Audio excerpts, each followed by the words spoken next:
કેન્દ્ર સરકારે CAA ને લઈને આજે નોટિફિકેશન જાહેર કરી દીધું, ત્યારે હવે પાકિસ્તાન, બાંગ્લાદેશ અને અફઘાનિસ્તાનના બિન મુસ્લિમ શરણાર્થીઓને નાગરિકતા મળશે. કેન્દ્ર સરકારે CAA ને લઈને નોટિફિકેશન જાહેર કરી દીધું છે. મંત્રાલયે એક નોટિફિકેશન જાહેર કર્યું છે. સંસદ દ્વારા CAA પસાર થયાને લગભગ 5 વર્ષ વીતી ગયા છે. હવે કેન્દ્ર સરકાર આગામી લોકસભા ચૂંટણીની તારીખોની જાહેરાત પહેલા દેશમાં CAA લાગુ કર્યું છે. CAA ને હિન્દીમાં નાગરિકતા સંશોધન કાયદો કહેવામાં આવે છે. આનાથી પાકિસ્તાન, બાંગ્લાદેશ અને અફઘાનિસ્તાનના બિન મુસ્લિમ શરણાર્થીઓને નાગરિકતા મળવાનો માર્ગ મોકળો થશે.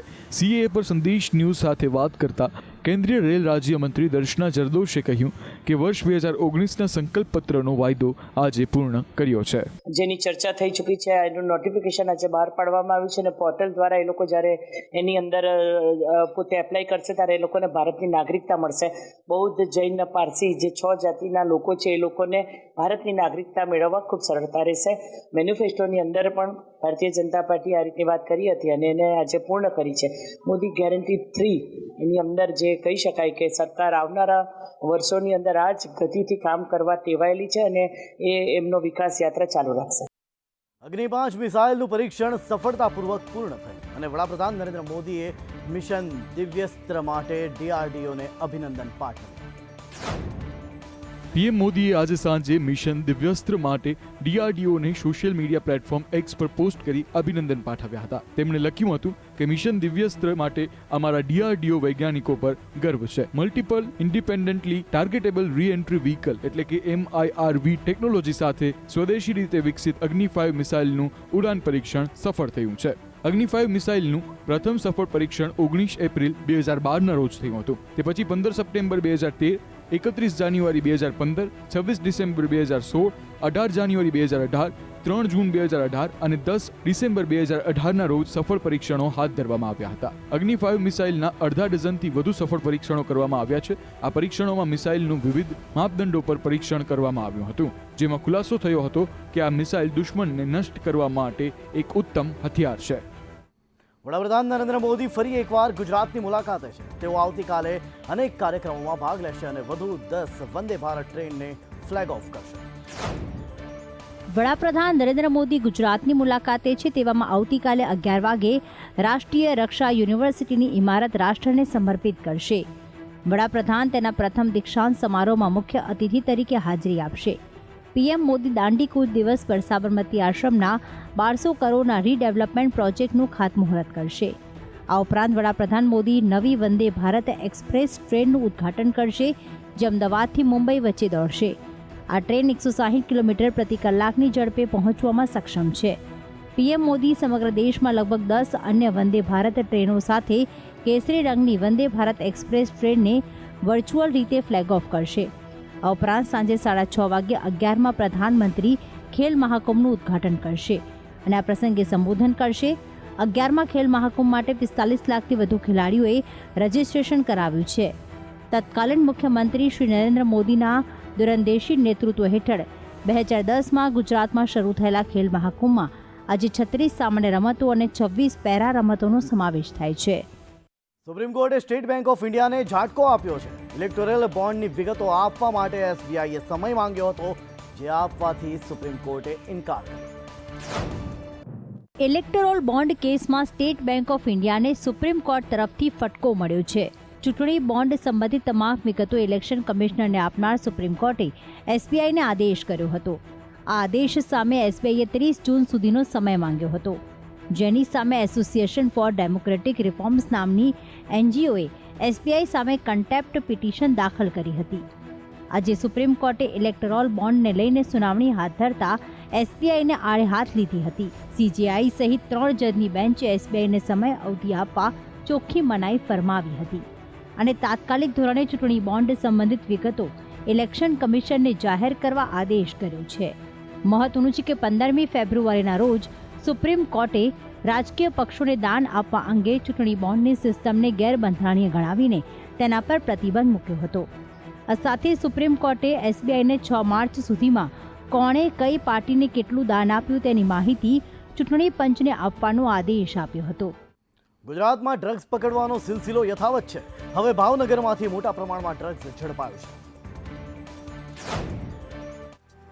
ભાવનગર શહેરમાં લાખો રૂપિયાના ડ્રગ્સ ઘુસાડવાની ચોક્કસ બાતમીના આધારે એસઓજી પોલીસે વોચ ગોઠવી ડ્રગ્સ પકડી પાડ્યું છે. ખાનગી ટ્રાવેલ્સ મારફતે મુંબઈથી ભાવનગર ડ્રગ્સ લાવવામાં આવી રહ્યું હતું. આ કેસમાં પોલીસે 2 પુરુષ અને 2 મહિલાને 340 ગ્રામ કરતાં વધુ એમડી ડ્રગ્સના જથ્થા સાથે ઝડપી પાડ્યા છે.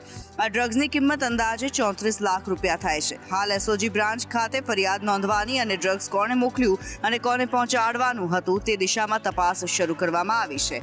આ સાથે અત્યાર સુધીમાં ક્યાં ક્યાં ડ્રગ્સ પહોંચાડ્યું તેની પણ પૂછપરછ શરૂ કરાઈ છે. પોલીસનું સખત પેટ્રોલિંગ હોવા છતાં અવારનવાર આવી રીતે ડ્રગ્સ મળી આવે છે. એવામાં હવે આ ડ્રગ્સ માફિયાઓની ચેન તોડવાની જરૂર છે. કચ્છ અને જૂનાગઢ બાદ દ્વારકામાં પણ મેગા ડિમોલિશન હાથ ધરવામાં આવ્યું છે. અહીં રેલવે વિભાગની લાખો ફૂટ જમીન ખાલી કરાવાઈ છે. દેવભૂમિ દ્વારકામાં સુરક્ષાની દ્રષ્ટિએ સંવેદનશીલ ગણાતા દરિયાકાંઠા વિસ્તારોમાં મેગા ડિમોલેશન હાથ ધરાયું છે. રહેણાંક મકાન સહિત કમર્શિયલ સ્થળો પર તંત્રનું બુલડોઝર ફરી વળ્યું છે. સંવેદનશીલ મામલો હોવાના કારણે પોલીસ જવાનોના ચુસ્ત બંદોબસ્ત ગોઠવાયો છે. સલાયા બંદર ખાતે સરકારી કિંમતી જમીન પર થયેલા દબાણ દૂર કરવા તંત્ર દ્વારા મેગા ઓપરેશન હાથ ધરવામાં આવ્યું છે. સંવેદનશીલ વિસ્તાર હોવાના કારણે પોલીસ જવાનોનો ચુસ્ત બંદોબસ્ત જોવા મળી રહ્યો છે. જૂના રેલવે સ્ટેશન પાસે ગેરકાયદેસર દબાણ હટાવવાની કામગીરી આજે ચલાવવામાં આવી હતી. અગાઉ તંત્રએ દબાણ દૂર કરવા અહીં રહેતા લોકોને નોટિસ આપી હતી. રેલવે વિભાગની લાખો ફૂટ જમીન ખાલી કરાવાઈ છે. તંત્ર દ્વારા વિશાળ પોલીસ જવાનો સહિત અને જેસીબી, હિટાચી જેવા મશીનો ખડકવામાં આવ્યા છે અને જરૂર પડે હજુ વધુ ડિમોલેશનની કામગીરી તંત્ર દ્વારા કરવામાં આવશે. આ ઉપરાંત જે પણ ગેરકાયદેસર બાંધકામ કે દબાણો છે તેને પણ હટાવવામાં આવશે. પતિના પાપની સજા પત્નીએ ભોગવવી પડી છે, પરંતુ પતિએ પત્નીના નામે કામ જ એવું કર્યું હતું કે સજા પત્નીને થઈ. આ આખી ઘટના રાજકોટની છે અને તેમાં ભ્રષ્ટાચાર છુપાયેલો છે. આવો જોઈએ. વાત જાણે એવી છે કે ભાજપના 2 મહિલા કોર્પોરેટરના પતિએ આવાસ યોજનામાં કૌભાંડ આચર્યાનું સામે આવ્યું છે, જે અંગેનો અહેવાલ સંદેશ ન્યૂઝે પ્રસારિત કર્યો હતો. હવે જ્યારે આ અંગે તપાસ થઈ તે બાદમાં શહેર ભાજપ દ્વારા વોર્ડ નંબર 5 અને 6ના કોર્પોરેટરની હકાલપટ્ટી થઈ છે. કોર્પોરેટર દેવુબેન જાદવ અને કોર્પોરેટર વજીબેનનું શહેર ભાજપ પ્રમુખ મુકેશ દોશીએ રાજીનામું લીધું છે. આ સાથે બંનેને પક્ષના કાર્યક્રમોમાં પ્રવેશ ઉપર પણ પ્રતિબંધ મૂકી દેવાયો છે. જો રિપોર્ટમાં કસૂરવાર સાબિત થશે તો શિક્ષાત્મક કાર્યવાહી પણ કરવામાં આવશે. એટલું જ નહીં, કોર્પોરેટર દેવુબેન સામે આવાસ નોકરીમાં ભરતીના પણ આક્ષેપ છે. આ કાર્યવાહીનું મૂળ અને આક્ષેપ કંઈ એવા છે કે આ બંને કોર્પોરેટરના પતિએ આવાસ યોજનામાં કૌભાંડ આચરી 20 જેટલા ફ્લેટ પોતાના અને પોતાના સગા વહાલાના નામે મેળવી લીધા હતા અને તેથી જ તેઓના રાજીનામા લેવાયા છે. ગુજરાત હાઈકોર્ટની રાજકોટ રૂરલ પોલીસને લપડાક પડી છે. સગીરા પર થયેલા દુષ્કર્મ મુદ્દે રૂરલ એસપીને હાઈકોર્ટે નોટિસ આપી. ગુજરાત હાઈકોર્ટમાં રાજકોટના 50 વર્ષીય વ્યક્તિએ પોતાની સગીર દીકરી પર દુષ્કર્મ થયાની ફરિયાદ નોંધવા એડવોકેટ રોહન વાઘેલા મારફતે અરજી કરી છે, જે જજ હસમુખ સુથારની કોર્ટમાં રજૂ થતા કોર્ટે રાજકોટ રૂરલ એસપીને નોટિસ આપીને વધુ કાર્યવાહી આવતા અઠવાડિયે રાખેલી છે. પીડિત પરિવાર એક એનજીઓના સંપર્કમાં આવ્યો હતો. એનજીઓની મદદથી કોર્ટમાં અરજી દાખલ કરાઈ છે. કોર્ટમાં કરાયેલી અરજીમાં શાપર વેરાવળ પોલીસ ઉપર ગંભીર આક્ષેપ કરવામાં આવ્યા છે, જેમાં પહેલા તો ફરિયાદ ના લેવી, બાદ ફરિયાદીના પરિવારને પોલીસ સ્ટેશનમાં જ નગ્ન કરીને મારવાનો અને ધમકી આપવાનો આક્ષેપ છે. કેસની ગંભીરતામાં બેદરકારી રાખી હોવાની કોર્ટની નોંધ છે.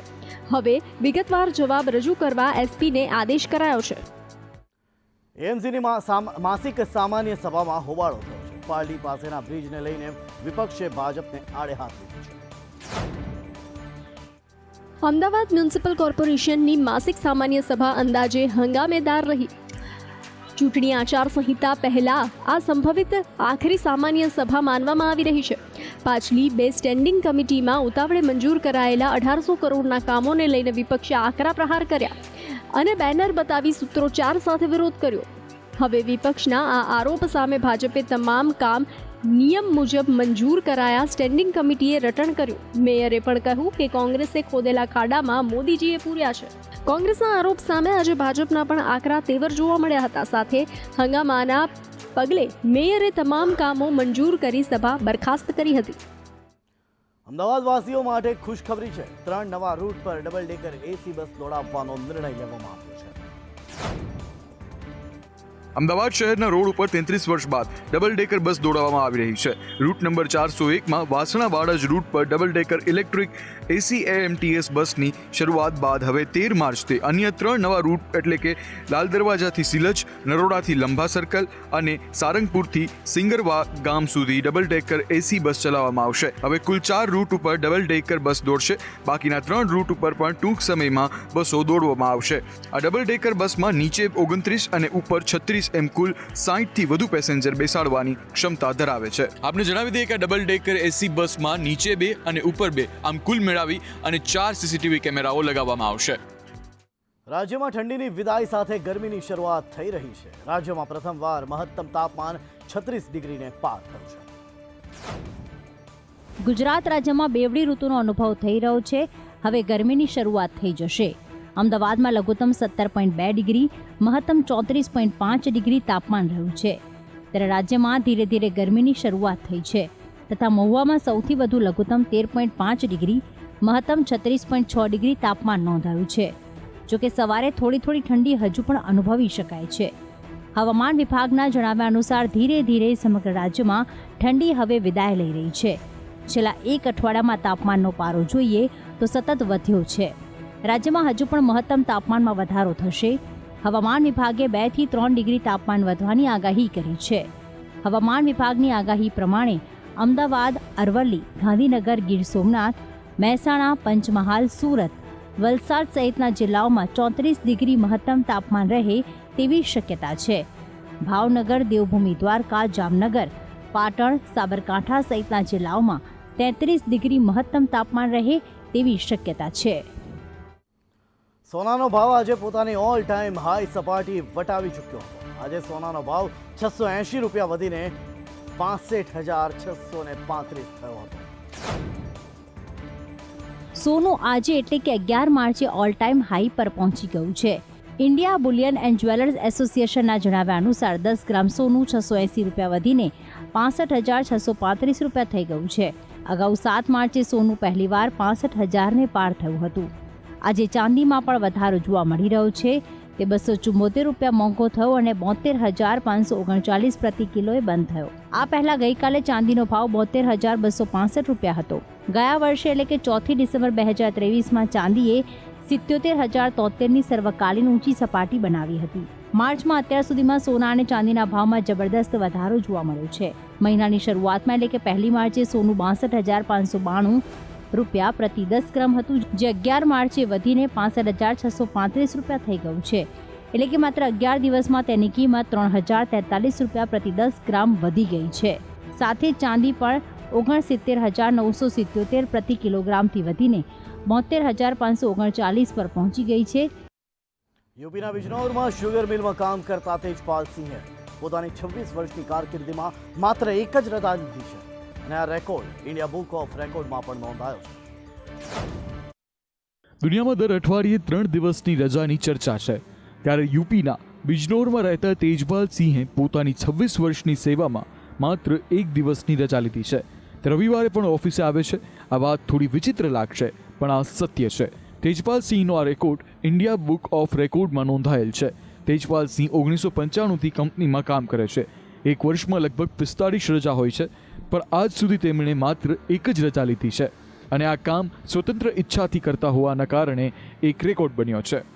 26 ડિસેમ્બર 1995ના રોજ તેજપાલ સિંહ દ્વારિકેશ સુગર ઇન્ડસ્ટ્રીઝ લિમિટેડમાં ટ્રેની ક્લાર્ક તરીકે જોડાયા હતા. કંપનીની રજાઓનો સમાવેશ કરીએ તો તેમને એક વર્ષમાં અંદાજે 45 રજાઓ મળે છે, પરંતુ તેજપાલે 1995થી 2021 સુધી માત્ર એક જ રજા લીધી હતી. જ્યારે તેમના નાના ભાઈ પ્રદીપ કુમારના લગ્ન થયા ત્યારે તેમણે આ રજા 18 જૂન 2003ના રોજ લીધી હતી. તેજપાલનો સંયુક્ત પરિવાર છે. તેના 2 નાના ભાઈઓ છે. આખો પરિવાર સાથે રહે છે. તેજપાલને પોતે 4 બાળકો છે. પીએમએ હરિયાણામાં દ્વારકા એક્સપ્રેસ વેનું ઉદ્ઘાટન કર્યું છે. સાથે તેઓએ અહીં રોડ શો યોજી લોકોનું અભિવાદન ઝીલ્યું હતું. વડાપ્રધાન નરેન્દ્ર મોદીએ સોમવારે હરિયાણાના ગુરુગ્રામથી દ્વારકા એક્સપ્રેસ વે સહિત 16 રાજ્યોના પ્રોજેક્ટનું ઉદ્ઘાટન કર્યું. આ પહેલા વડાપ્રધાને દ્વારકા એક્સપ્રેસ વેનું નિરીક્ષણ કર્યું હતું. તેમની સાથે કેન્દ્રીય મંત્રી નીતિન ગડકરી પણ હાજર હતા. 4087 કરોડના ખર્ચે બનેલ આ દ્વારકા એક્સપ્રેસ વેના ઉદ્ઘાટનથી નેશનલ હાઈવે 48 પર ટ્રાફિકનું દબાણ ઘટશે. આ એક્સપ્રેસ વે 4 સેગમેન્ટમાં વહેંચાયેલો છે. પહેલો ભાગ મહિપાલપુર નજીકની શિવ મૂર્તિને દ્વારકાથી જોડે છે. બીજો દ્વારકા અર્બન એક્સટેન્શન રોડને બજઘેરા સાથે જોડે છે. ત્રીજો ભાગ બજઘેરાથી બસાઈ રેલ ઓવરબ્રિજ સુધીનો છે. ચોથો ભાગ બસાઈ આરઓબીથી ખેરકી દૌલા સુધીનો છે. તેમાં ગુરુગ્રામ આવતા હાઈવેના ભાગ પર ક્લોવરલીફ ઇન્ટરચેન્જનો સમાવેશ થાય છે. તો દ્વારકા એક્સપ્રેસ વેનું ઉદ્ઘાટન થતાં 20 મિનિટમાં ગુરુગ્રામથી દ્વારકા પહોંચી જવાશે, એટલે સમયની બચત થશે. પાકિસ્તાનમાં પહેલીવાર પરંપરા બદલી અને રાષ્ટ્રપતિની પત્નીની જગ્યાએ તેઓની પુત્રી પાકિસ્તાનની ફર્સ્ટ લેડી બનશે.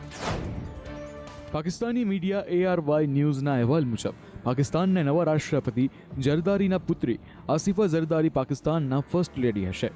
રાષ્ટ્રપતિ ઝરદારીએ તેમની પુત્રીને આ દરજ્જો આપવાનો નિર્ણય કર્યો છે અને તેઓ ટૂંક સમયમાં આ માહિતી જાહેર પણ કરી શકે છે. પાકિસ્તાનના ઇતિહાસમાં પ્રથમવાર હશે કે જ્યારે રાષ્ટ્રપતિના પુત્રી ફર્સ્ટ લેડી બનશે. જોકે સામાન્ય રીતે રાષ્ટ્રપતિના પત્ની જ ફર્સ્ટ લેડી હોય છે, જ્યારે આસિફાની આધિકારિક રીતે ફર્સ્ટ લેડી તરીકે ઘોષણા કરવામાં આવશે. પીએમ મોદીની અરુણાચલની મુલાકાતથી ચીનને આઘાત લાગ્યો છે. સીમા વિવાદ પર ચીને વિરોધ નોંધાવ્યો. વડાપ્રધાન નરેન્દ્ર મોદીએ તેમના તાજેતરના ઉત્તર પૂર્વ પ્રવાસ દરમિયાન અરુણાચલ પ્રદેશની પણ મુલાકાત લીધી હતી. આ સમયગાળા દરમિયાન પીએમ મોદીએ હજારો કરોડ રૂપિયાના પ્રોજેક્ટ્સનું શિલાન્યાસ અને ઉદ્ઘાટન પણ કર્યું હતું. આ સાથે સૌથી લાંબી ટનલ સેલા પાસ હતી, જે વિશ્વની સૌથી વધુ ઊંચાઈ 13,000 ફીટ પર બાંધવામાં આવી હતી. તેમની મુલાકાત બાદ ચીન ચોંકી ઉઠ્યું છે. તેમની મુલાકાતને લઈને ચીને ભારત સામે વિરોધ નોંધાવ્યો છે. અરુણાચલ પ્રદેશ પર પોતાના અધિકારનો દાવો કરતા ચીને કહ્યું કે ભારતનું આ પગલું સરહદી વિવાદને જટિલ બનાવશે. આજરોજ એક પ્રેસ કોન્ફરન્સ દરમિયાન ચીનના વિદેશ મંત્રાલયના પ્રવક્તા વાંગ વેનબીને શનિવારે વડાપ્રધાન નરેન્દ્ર મોદીની અરુણાચલ પ્રદેશની મુલાકાત સામે વાંધો વ્યક્ત કર્યો હતો.